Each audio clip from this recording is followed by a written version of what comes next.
The news coming in just as we come on the air tonight. Ukraine's president addressing the people of his country just a short time ago, warning that Russian troops are moving in on the capital, closing in on Kyiv, saying they could storm the capital tonight. And this evening, the breaking headline from the White House: the U.S. and its European allies now planning to sanction Vladimir Putin directly. Explosions breaking the silence after dark in Kyiv, and tonight it's believed the Russians are already within city limits in the northern part of the capital. And to the north of Kyiv tonight, these images, a government building on fire.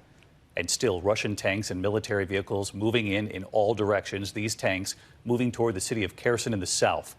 And the troubling image in a Kyiv suburb, look at this, posted online, showing an armored vehicle there swerving and then rolling right over that car with the driver inside. Remarkably, that driver was rescued. And tonight, that call for all men aged 18 to 60 to stay and fight back to save Ukraine. They are not being allowed to leave the country. Ukraine's defiant president posting a video with his top officials telling the world, quote, "We are here," and that Europe said never again, but here we are. Tonight, that news coming in, President Biden and NATO allies freezing Vladimir Putin's assets and those of his foreign minister as well. The NATO chief tonight saying Russia has shattered peace in Europe and we must do more, even if, quote, we have to pay a price.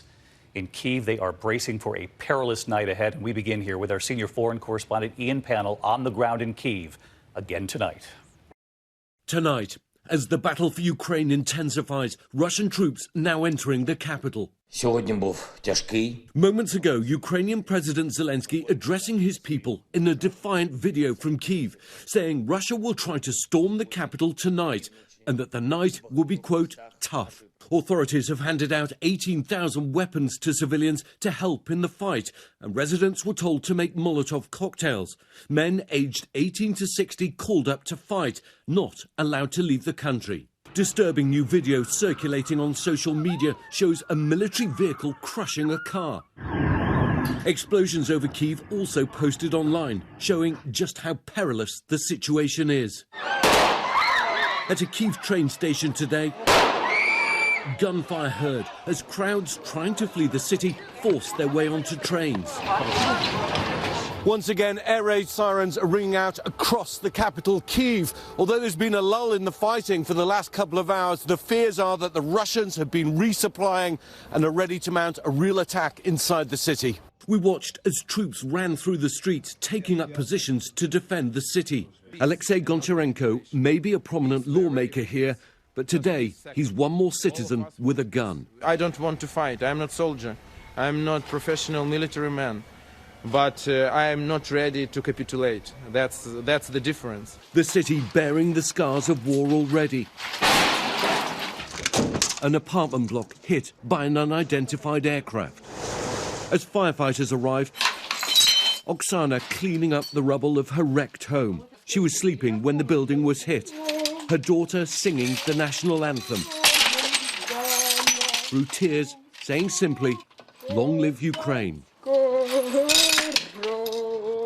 Intense battles are raging across the country tonight as Ukrainian fighters offer stiff resistance to the more powerful Russian forces.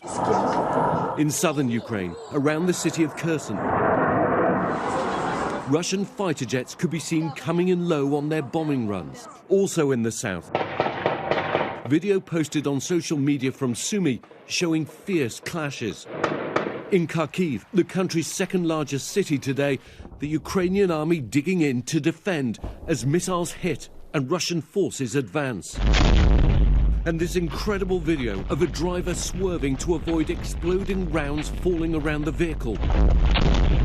Casualties are rising, among them 13 Ukrainian defenders on a Black Sea island. They refused to surrender to a Russian warship and reportedly responded with an expletive when the Russians told them to surrender. Tonight, Zelensky says they'll receive the honor of Ukraine. The NATO alliance is activating its rapid response force for the first time in a defensive role in Europe. Up to 40,000 troops will bolster allied countries close to Russia and Ukraine. And 7,000 American troops ordered to Europe yesterday could soon make up part of this NATO force Europe. But none of these troops will be helping Ukraine. As some flee the cities, others seek shelter in Kyiv's subways. We have a little food and toys. and I hope one day, one night, but if so, we can stay there a long time. And some are seeking safety in houses of worship. Rabbi Jonathan Markovich and his wife Ina have thrown open the doors of their synagogue. With US visas, they could have fled. But Ina made a promise to a 104-year-old Holocaust survivor. Will you stay here with me? I fought the Nazis, and I don't know what's coming. Oh, wow. She's 104 years old. So she's lived through the Nazis, Yes. and now she's afraid of the Russians.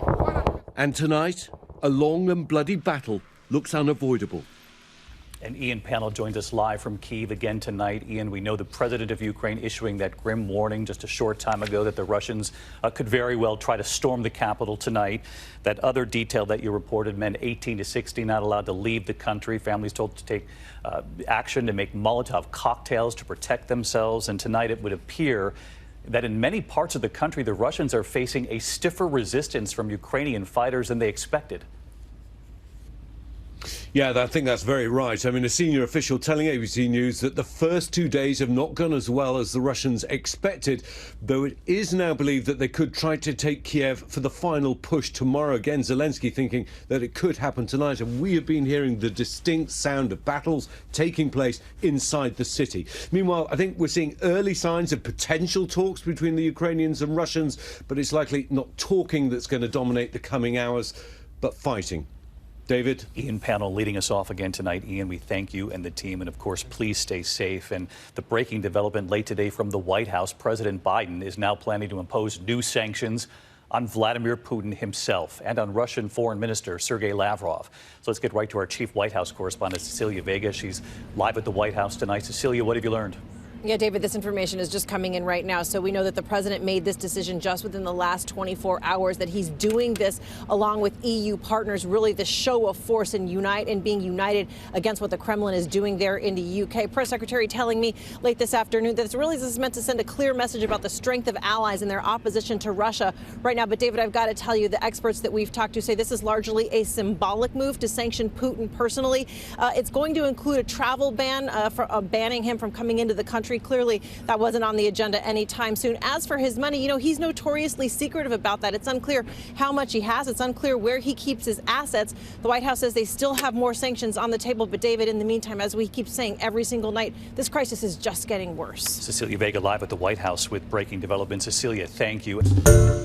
Hi, everyone. George Stephanopoulos here. Thanks for checking out the ABC News YouTube channel. If you'd like to get more videos, show highlights, and watch live event coverage, click on the right over here to subscribe to our channel. And don't forget to download the ABC News app for breaking news alerts. Thanks for watching.